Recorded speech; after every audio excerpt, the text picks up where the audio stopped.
Bonjour et bonsoir mes chers compatriotes. C'est votre frère et ami Souleymane Condé. Ce dimanche 23 octobre 2022. Cette vidéo, c'est pour un peu parler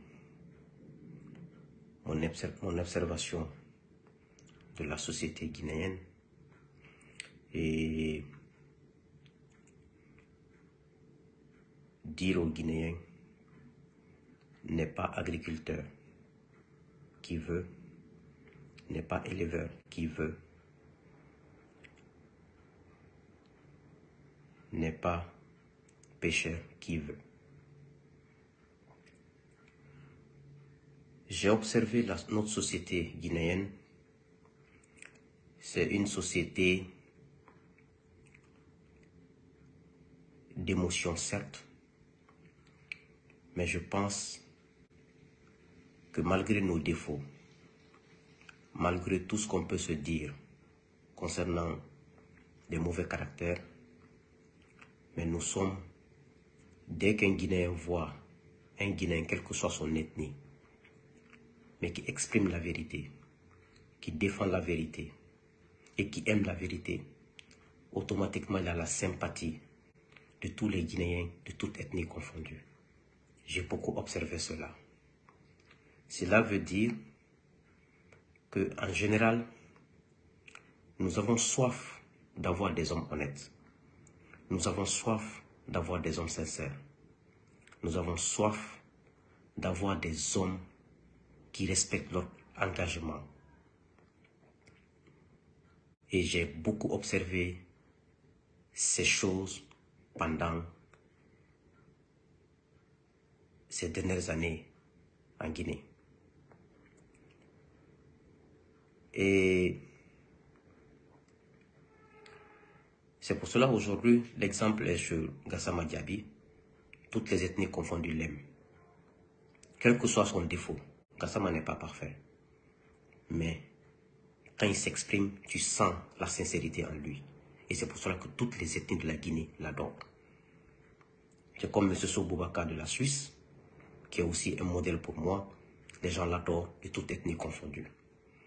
Donc nous sommes une société, on a été tellement déçus, tellement martyrisés, on a été tellement victimes dans ce pays qu'on n'a plus confiance. Mais moi je pense qu'on ne doit pas désespérer.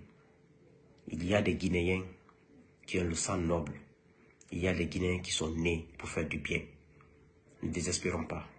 Dans toutes ces sociétés, il y a des bonnes et des mauvaises personnes. Cela dit,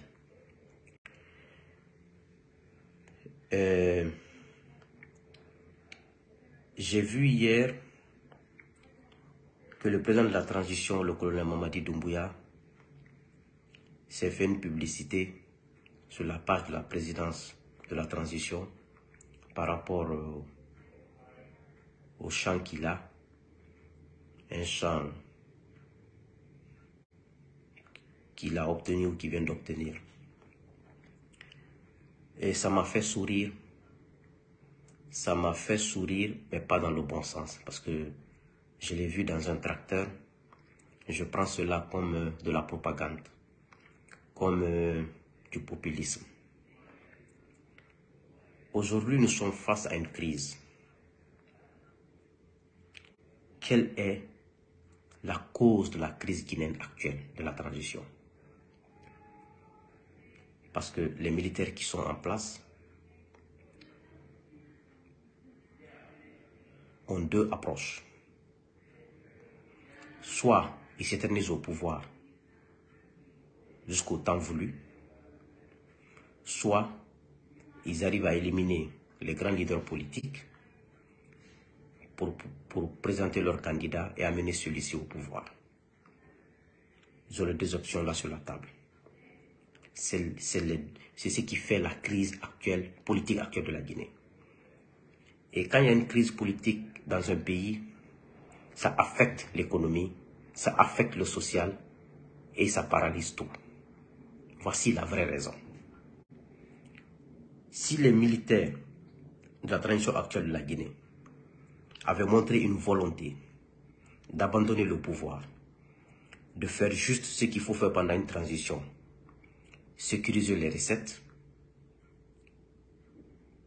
s'il y a des preuves contre ceux qui ont gouverné ce pays, des preuves palpables, on les arrête, on les amène à la justice dit ce qu'elle a dit, et assainir les finances publiques, organiser une élection libre et transparente, on n'en serait pas là aujourd'hui. Bon, voici les vraies causes, c'est ce que les gens refusent de dire. S'il n'y avait pas cette volonté, il n'y a pas lieu d'avoir une crise. Maintenant, j'ai constaté qu'en Guinée, je ne peux pas m'exprimer sur le régime de Sékou Touré, sur ce point, au niveau de l'agriculture, de l'élevage et de la pêche, parce que je n'étais pas né. Mais je vais commencer sur le régime de Lansana Conté. Tout le monde a vu que le président Lansana Conté, paix à son âme, avait massivement investi dans son village à Wawa-Bantama. Il se présentait comme un président cultivateur.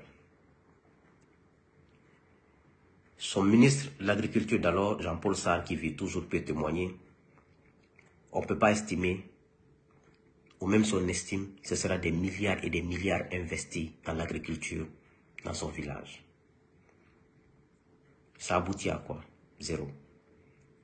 Est-ce que ces investissements ont changé quelque chose sur la vie des habitants de son village? Non. Est-ce que ça crée de l'emploi à long terme, même à court terme? Non.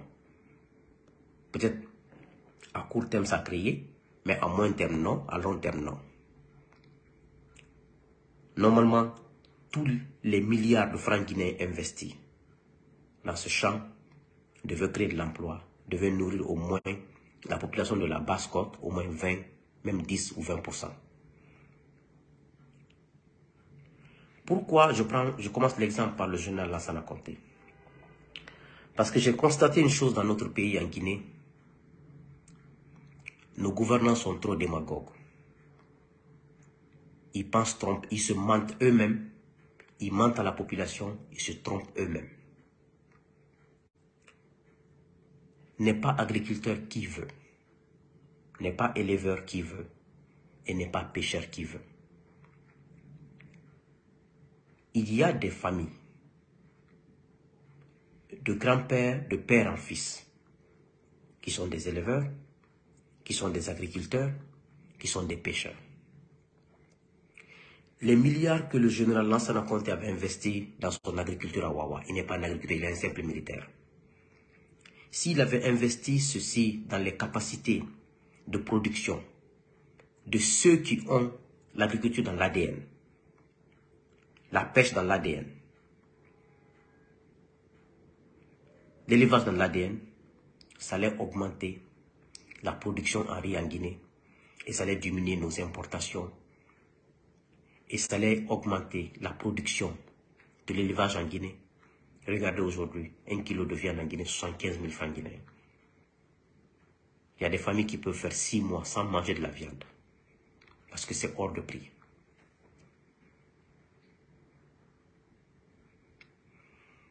Donc, le ministre même de l'Agriculture de Lansana Conté ne travaillait même plus au ministère, il passait tout son temps dans le champ là-bas. Ça n'a pas donné. Et j'ai remarqué une chose en Guinée, les présidents, les ministres, les hauts cadres qui ont accès aux ressources financières du pays, dès qu'ils ont des responsabilités dans la fonction publique, ils deviennent, dès qu'ils amassent de l'argent en grosse quantité, ils détournent, l'argent est trop, ils ne savent pas quoi faire de l'argent, ils deviennent des agriculteurs, ils deviennent des éleveurs, ils deviennent des pêcheurs, ils créent des entreprises pour la pêche. Mais après, dès qu'on les enlève à leur place, ça échoue. Parce que ce n'est pas votre vocation. Mais vous n'aidez pas ceux qu'on doit aider, ceux qui sont habitués, ceux qui ont reçu ces choses de leur grand-père, de leur papa. Ceux qui ont la passion et l'amour de la pêche, de l'élevage, de l'agriculture. Lansana Conté était un simple militaire, un officier. Il ne connaît que c'est l'armée, il connaît. Et se transforme en agriculteur parce qu'il a les moyens de l'État. Mais maintenant, vous voyez, c'est zéro.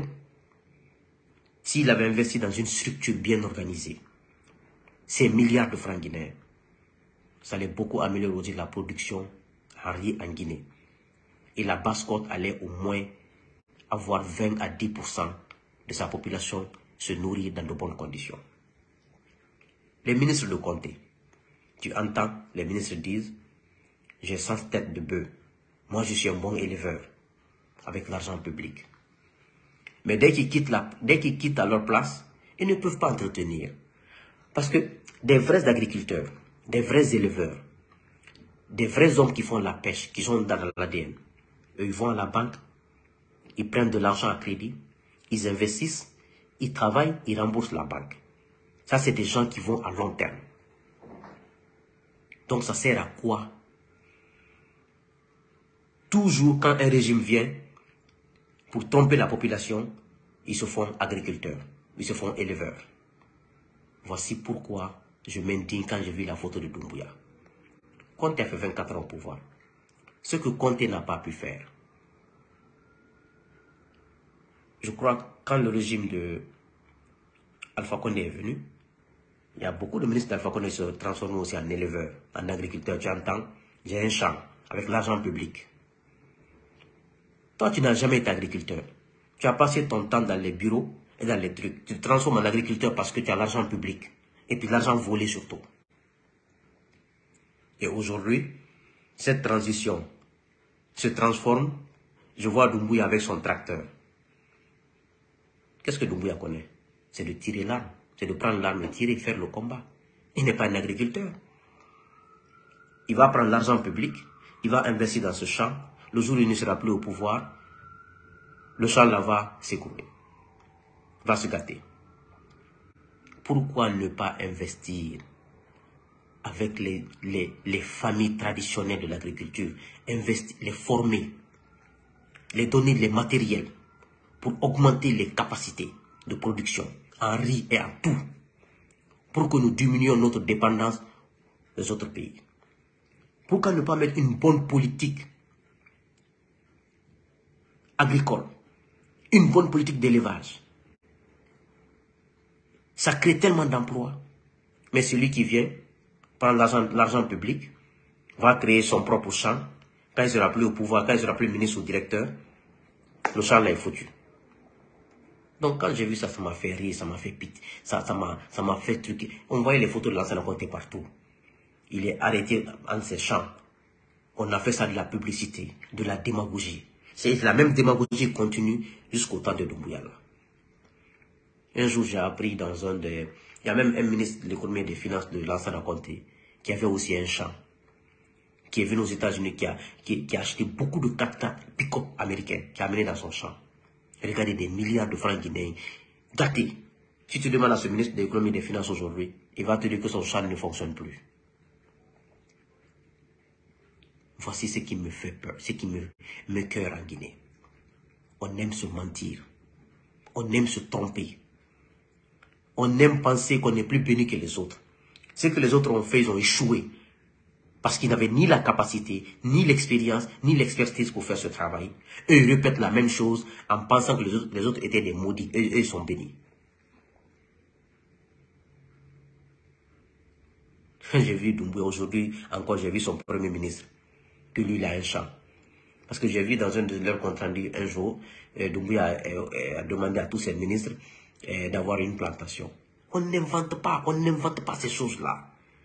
C'est pas mécanique, c'est des choses, ça se structure. La Chine dont on dit là, c'est les familles agricoles.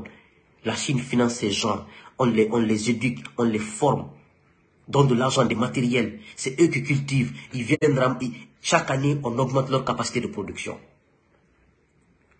En Guinée, c'est les présidents qui sont agriculteurs, avec l'argent public, les ministres, les DAF, et ceux qui ont accès aux finances de l'État. Et après, ça s'écroule. Ceux qui sont habitués à faire l'élevage normal, à faire la pêche, à faire l'agriculture, ces gens-là ne sont jamais considérés, ils ne sont jamais financés, ils n'ont jamais accès. Ils ont accès qu'aux miettes. On achète des engrais, on leur donne, mais ils n'ont pas accès à l'argent, ils n'ont pas accès aux moyens financiers et matériels pour pouvoir augmenter leur production. Et regardez la Guinée aujourd'hui. Le jour où un bateau va s'arrêter, toute la Guinée va crier ce jour-là. On est dépendant jusqu'aux os. Quand j'ai vu Doumbouya, j'ai dit, mais regarde-moi cette propagande. C'est de la propagande, c'est du populisme, ça n'a rien de fait. Et je vois des Guinéens qui disent, ah, c'est un président bâtisseur. Mais Conté a fait pire que ça. Mais ça n'a rien donné. Ça n'a rien donné. Les ministres de Conté. Tu as déjà entendu dire, j'ai 100 têtes de bœuf, j'ai une ferme, j'ai beaucoup de poulailles, j'ai beaucoup de... Tu comprends? Ça n'a pas d'effet, ça ne donne rien, c'est du populisme. Tout ce qui n'est pas structuré, tout ce qui n'est pas fait de la passion, tout ce qui n'est pas fait de l'amour, ça ne marchera pas.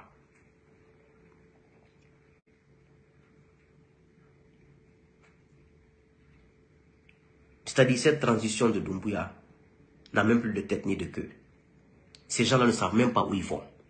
Ils se lancent dans tout, ils sont dans le populisme, ils veulent convaincre tout, ils veulent faire tout, pourtant ils ne font rien presque.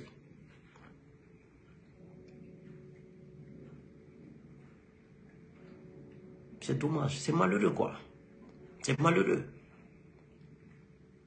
Regardez aujourd'hui comment le pays est bloqué. Il y a des gens qui me disent ici que c'est la première fois qu'ils ont enlevé leurs enfants dans les écoles privées, les écoles publiques, tellement qu'il n'y a pas l'argent, il n'y a rien. Parce que l'économie ne marche pas. Quand il y a la crise, il n'y a pas d'investissement étranger. Quand il y a la crise, il n'y a pas d'investissement nationaux. Les gens n'investissent pas. Les investisseurs nationaux n'investissent pas. Quand il y a la crise, les petites activités économiques s'arrêtent. Et c'est ce qui fait que tout le monde souffre en Guinée.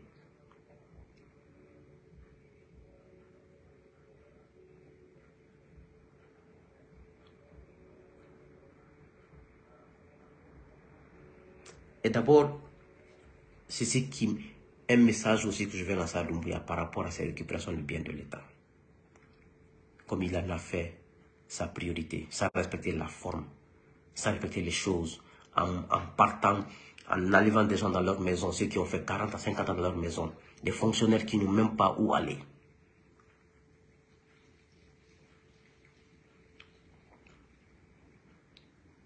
En ne respectant rien.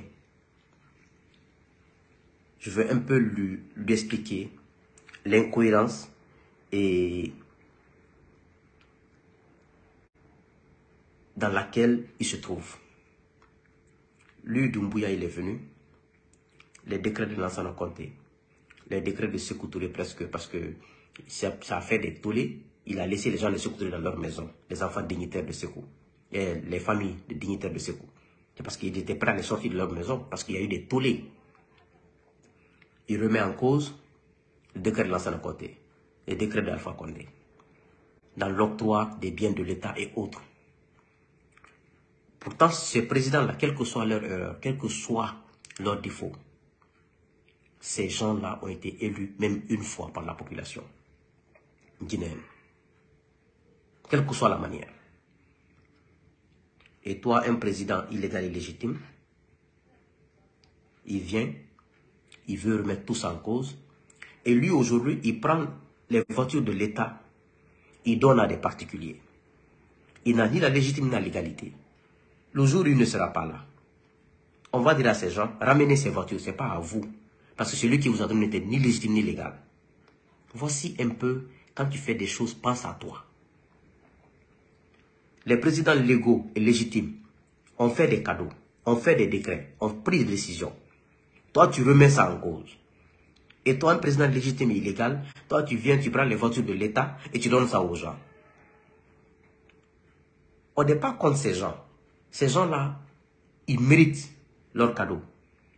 Mais c'est pour dire un peu que ce que tu fais, ça peut te remettre en cause ce que tu as fait pour les autres. On peut venir à ces gens, ramener ces voitures, et après on vous donne d'autres voitures encore. Mais ces voitures-là, non, parce que celui qui vous a donné n'était pas habilité à le faire.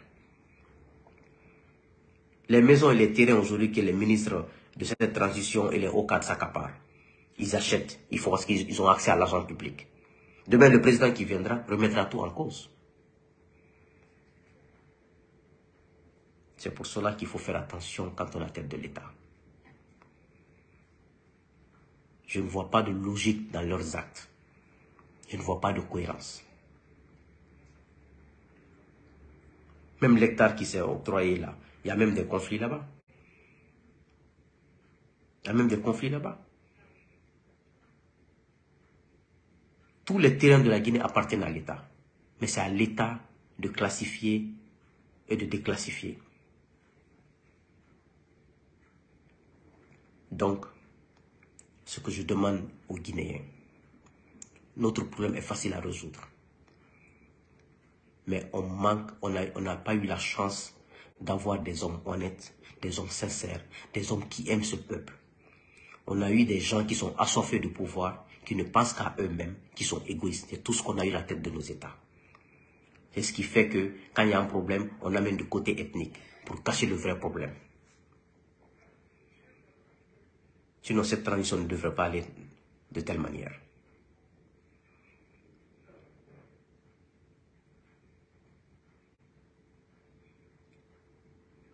Donc, c'est ce que je voulais dire à cette transition, que leur politique agricole là, il faut investir dans les structures normales. Il faut donner aux familles agricoles les moyens, les former, les donner les moyens matériels pour qu'elles puissent augmenter leur production. Mais vous n'êtes pas des agriculteurs. Vous êtes que des simples fonctionnaires, des simples trucs qui viennent du secteur privé. Vous ne pouvez rien apporter à cela. Ce n'est pas votre vocation ni votre travail. C'est du populisme. Et le populisme, ça ne paye pas.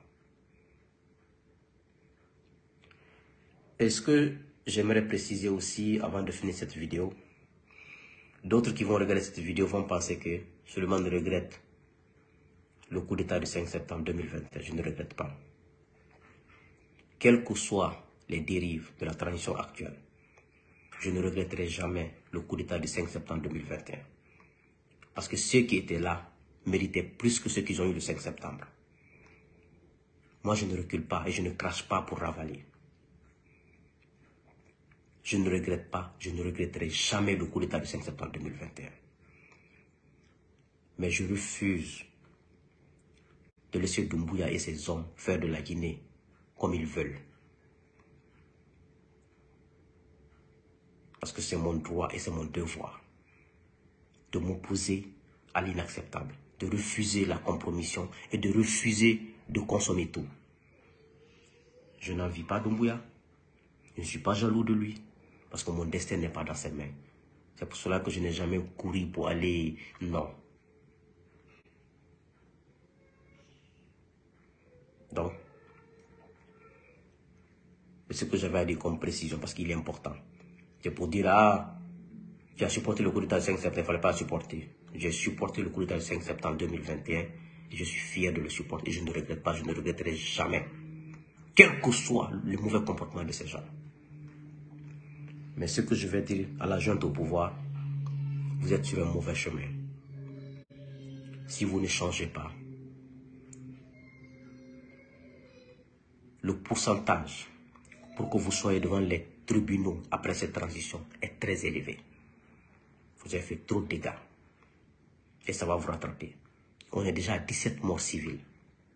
Et toute cette crise, c'est vous qui êtes à la base. Vous avez entretenu cette crise. Vous avez créé cette crise. Et vous n'échapperez pas. Vous n'allez pas échapper. Non. Ceux qui sont à la barre aujourd'hui ne savaient pas qu'ils allaient être là aujourd'hui. Votre trou arrive. Le chemin qu'ils ont pris est ce que vous êtes en train de prendre aujourd'hui. Le chemin que le CNDD a pris. Le CNRD est en train de suivre le même chemin. Et vous n'allez pas vous en sortir. Que Dieu bénisse la Guinée. Que Dieu vous bénisse. Je vous remercie.